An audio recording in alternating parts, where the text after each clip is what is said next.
उस क्लास में लगभग 50 स्टूडेंट बैठे हुए थे। अचानक क्लास में सन्नाटा छा गया। एक स्टूडेंट खड़ा हुआ और सर से बोलने लगा, सर, अभी कुछ दिन पहले मेरे जन्मदिन पर मेरे पापा ने मुझे बहुत ही महंगी घड़ी गिफ्ट में दी थी, और अभी कुछ देर पहले जो 5 मिनट का ब्रेक हुआ था उसके अंदर मैं सिर्फ 5 मिनट बाहर जाके वापस आया और मैंने घड़ी को टेबल पे रख दिया था। अब वापस आके देखता हूँ तो टेबल पर घड़ी नहीं है। ये सुनकर प्रोफेसर सोचने लगे कि अभी 5 मिनट के अंदर न तो कोई स्टूडेंट बाहर गया और न बाहर से कोई स्टूडेंट अंदर आया।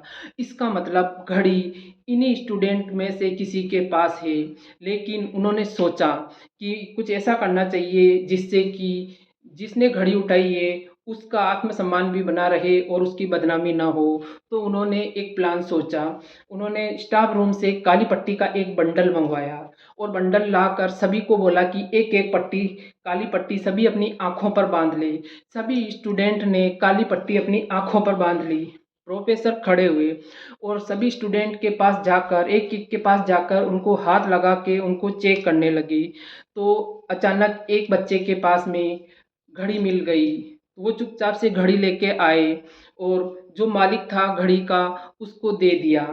लेकिन अगले 2-4 दिन तक जिसने घड़ी उठाई थी उस स्टूडेंट के दिल में एकदम घबराहट सी रही और वो भयभीत रहा।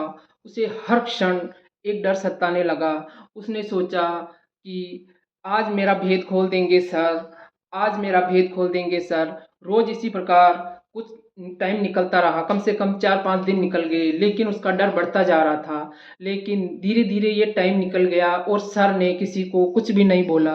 और इसी प्रकार 1 साल निकल के 2 साल निकल गए और सभी स्टूडेंट अपनी पढ़ाई पूरी कर निकल कॉलेज से निकल गए। और इस प्रकार काफ़ी टाइम बीत गया। कुछ सालों बाद में उसी कॉलेज में कोई एक फंक्शन था और उसी कॉलेज के अंदर उसी लड़के को जिसने घड़ी चुराई थी, क्योंकि वो बहुत सेलिब्रिटी बन गया था और इंडस्ट्री में उसका बहुत नाम हो गया था, तो उसी को चीफ गेस्ट के रूप में इनवाइट किया गया।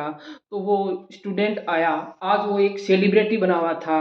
वो मंच पे आया और उसने कुछ अपने शब्द बोले और जैसे ही उन्होंने अपने शब्दों को ख़त्म किया, नीचे आया तो देखते हैं कि वही प्रोफेसर जो जिसने उनकी इज्जत बचाई थी, उनको देखा, तुरंत उनके पास जाकर उनके पाँव छूने लगा और उनके पाँव छूकर सर से हाथ जोड़कर बोलने लगे कि सर, आज मैं जो भी हूँ सब आपकी वजह से हूँ। अगर आप नहीं होते तो आज मैं नहीं होता।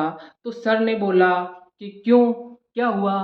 तो स्टूडेंट ने बोला, सर, आपको याद नहीं है, एक बार आपकी क्लास के अंदर एक लड़के की घड़ी चोरी हो गई थी और आपने आंखों पर काली पट्टी बांधकर सभी के जेब में घड़ी तलाश की थी और आपको एक स्टूडेंट की जेब में वो घड़ी मिल गई थी। तो सर, वो लड़का मैं ही हूँ और आपने किसी की भी मतलब बदनामी नहीं होने दी और मुझे बचा लिया। उस टाइम मैंने ये सोचा था कि अगर जिस दिन मेरा राज खुल जाएगा मैं आत्महत्या कर लूँगा। मैं बहुत टाइम तक डिप्रेशन में जीता रहा कि आज मेरा भेद खुल जाएगा, आज मेरा भेद खुल जाएगा। लेकिन सर, आपने मुझे बदनाम होने से बचा लिया और आपने मेरी इज्जत बचा ली। तो सर, उस दिन से मैंने ये प्रण ले लिया कि कभी भी कुछ भी गलत काम नहीं करूँगा, क्योंकि इज्जत ही सब कुछ होती है। और आप ही के कारण आपने मुझे ये जो जीने का मौका दिया है, उसी वजह से मैं रात दिन मेहनत करता रहा और आज इस मुकाम पर पहुंचा हूँ। लेकिन आज आप मुझे मिले और मुझे माफ़ी मांगने का मौका मिला, इसलिए मैं आज आपसे तहे दिल से माफ़ी मांगता हूँ। तो सर ने बोला कि अच्छा, वो तुम थे? तो अचानक स्टूडेंट ने बोला, सर, आप ये क्या बोल रहे हैं? कि हाँ, मैं सही बोल रहा हूँ, क्योंकि उस दिन जब मैंने तुम सबकी आंखों पे पट्टी बांधी थी तो मैंने खुद भी अपनी आंखों पर एक काली पट्टी बांध ली थी। मैं नहीं चाहता था कि मेरे किसी भी स्टूडेंट का मेरी नज़रों में मान सम्मान कम हो और मैं उसके साथ दुर्व्यवहार करूँ। ये सुनकर उस स्टूडेंट की आंखों में आंसू आ गए और वो सर के गले लगकर लगभग 2 मिनट तक रोता रहा, रोता रहा, रोता रहा और उन सर को तहे दिल से शुक्रिया अदा किया। तो प्यारे दोस्तों, क्या आज हमारे देश को ऐसे प्रोफेसर की, ऐसे लोगों की ज़रूरत नहीं है क्या? सख्त ज़रूरत है ऐसे लोगों की जो कि जिनको मालूम है कि इसने गुनाह किया है, फिर भी उस गुनाह को जानते हुए भी उसे माफ़ कर देना, उस गुनाह के लिए उसको जलील नहीं करना और उसको जीने का एक मौका देना और उसकी सेल्फ रिस्पेक्ट बचाने के लिए उसे जीवन में ऊंचे आयामों को प्राप्त करने के लिए सिर्फ एक मौका देना। जबकि आज के दिन में सभी लोग एक दूसरे की गलतियां निकालने पर तुले हुए होते हैं।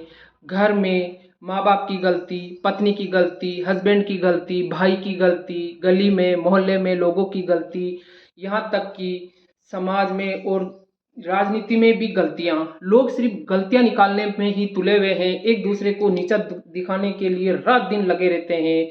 हर जगह गलतियाँ निकाल कर अपने आप को ऊंचा साबित करने में लगे हुए हैं। ये कहाँ तक ठीक है?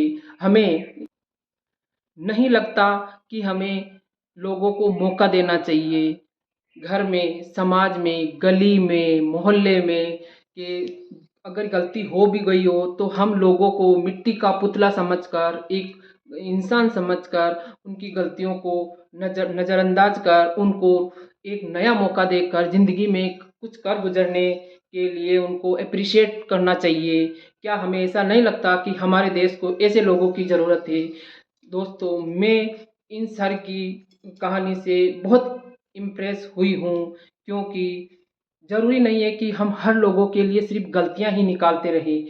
हम भी इंसान हैं और वो भी इंसान है। गलतियाँ लोगों से हो जाती है, लेकिन अगर हमें मौका मिला है उसकी ज़िंदगी बनाने का, तो क्या हमें ये पहल नहीं करनी चाहिए? हमें उनकी गलतियों को नज़रअंदाज कर उनको भी कुछ कर गुजरने का मौका देना चाहिए। गलतियाँ निकालना बहुत बड़ी बात नहीं है। गलतियों के ऊपर पर्दा डालकर और उसको उसके हिस्से की खुशियाँ पाने के लिए जीने देना ही एक बहुत बड़ी जिम्मेदारी का काम है और बहुत बड़ी हिम्मत का काम है। तो दोस्तों, आपको ये मेरी कहानी कैसी लगी? अगर आपको मेरी कहानी अच्छी लगी तो आप लाइक, कमेंट और शेयर कीजिए, और आपने मेरे चैनल को सब्सक्राइब नहीं किया हो तो सब्सक्राइब कीजिए। तो है ना दोस्तों, हमारे देश को ऐसे लोगों की ज़रूरत। गलतियां ढूंढना महानता नहीं है। किसी इंसान की गलती का पता होते हुए भी उसको माफ़ कर देना, उसको इग्नोर कर देना और उसको अपने जीवन में अपने आयामों को प्राप्त करने के लिए छोड़ देना ही महानता है। जीने दो ना उन्हें उनके हाल पे, छोड़ दो ना उन्हें, एक दो बार कर दो ना माफ़ उन्हें। क्या जाता है? हम भी यहाँ रहने वाले नहीं हैं और वो भी यहाँ रहने वाले नहीं हैं। तो अपने समाज में एक ऐसी मुहिम चलाने की ज़रूरत है कि लोगों के टांग खींचने से ज़्यादा उनके हाथ पकड़ के चलने की ज़रूरत है। जय गुरुदेव दोस्तों, मेरे साथ बने रहिए और लाइक, कमेंट और शेयर कीजिए।